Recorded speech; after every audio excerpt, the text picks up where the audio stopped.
यहाँ लिखा हुआ है कि रियल नंबर का क्वेश्चन है, सो दैट दिखाएं कि एनी नंबर, कोई भी number of the form 6 to the power n, 6 to the power n form का कैन नेवर इंड, नहीं खत्म हो सकता है with the digit zero, zero के साथ। यानी कि 6 to the power n में जीरो, इसके 6 to the power n जो भी नंबर है इसके अंत में जीरो नहीं हो सकता है, ये आपको प्रूव करना है। ठीक है, तो सबसे पहले इसके हम प्राइम फैक्टरेशन पर हम जाते हैं। तो इसका हम देखते हैं 6 to the power n का प्राइम फैक्टरेशन देखते हैं। तो 6 की जगह हम लिख देंगे 6 to the power n equal to हो गया, 6 की जगह लिख देंगे 2 into 3, 2 into 3 और होल द पावर n। और ये पावर n 2 पर भी बैठ जाएगा और ये पावर n 3 पर भी बैठ जाएगा, क्योंकि 2 into 3 n टाइम्स मल्टीप्लाई हो रहा है। 2 into 3 2 into 3 2 into 3 into 2 into 3 n times multiply हो रहा है। तो मतलब कहने का मतलब है कि 2 into 3 into 2 into 3 into 2 into 3 dot dot dot dot n times n बार मल्टीप्लाई हो रहा है, यानी कि 2 भी n बार मल्टीप्लाई हो रहा है। 2 into 2 2 n टाइम्स मल्टीप्लाई हो रहा है, तो इसको मिल सकते हैं टू द पावर n और into 3 to the power n, यानी कि ये पावर n 2 पर भी बैठ जाएगा और 3 पर भी बैठ जाएगा।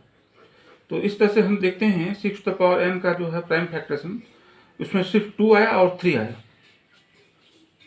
और इसके अलावा कोई प्राइम फैक्टरेशन नहीं है। देखिए किसी भी नंबर, यदि कोई भी नंबर जैसे कि जीरो से अगर खत्म हो जाता हो, उसके अंत में जीरो हो, कोई भी नंबर अगर उसके अंत में जीरो हो, तो उसमें एक फैक्टर, प्राइम फैक्टर 5 होना जरूरी है।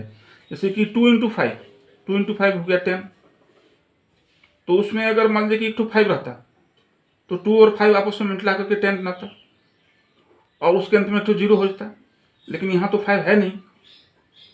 और हम जानते हैं कि किसी भी नंबर का जो प्राइम फैक्टरेशन होता है वो यूनिक होता है। किसी भी नंबर का जो प्राइम फैक्टरेशन जो होता है, प्राइम फैक्टराइजेशन जो होता है, किसी भी नंबर का जो प्राइम फैक्टराइजेशन जो होता है वो यूनिक होता है। तो इस तरह से we know that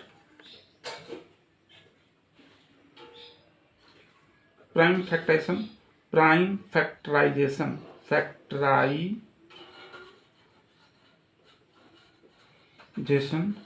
of any number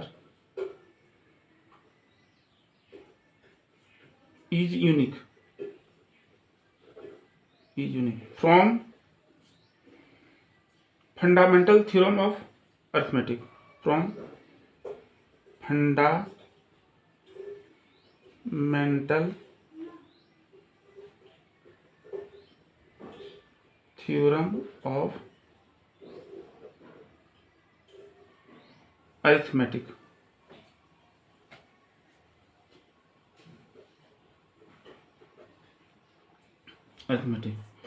इस तरह से सो इन 6 to the power n, इसलिए 6 to the power n में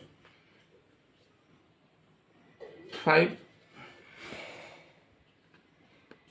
cannot be as prime factoration, 5 cannot be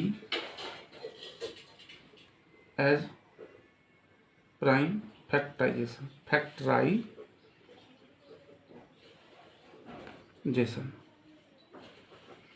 तो यदि 5 मान लीजिए कि 6 to the power n में नहीं होगा, 5 यदि 6 to the power n में नहीं होगा, तो हम लोग कह सकते हैं कि 6 to the power n can never end with the digit 0। Therefore 6 to the power n can never end with the digit 0, क्योंकि because in 6 to the power n 2 and 3 are as prime factoration, because क्योंकि in 6 to the power n only 2 and 3 are as prime factorization।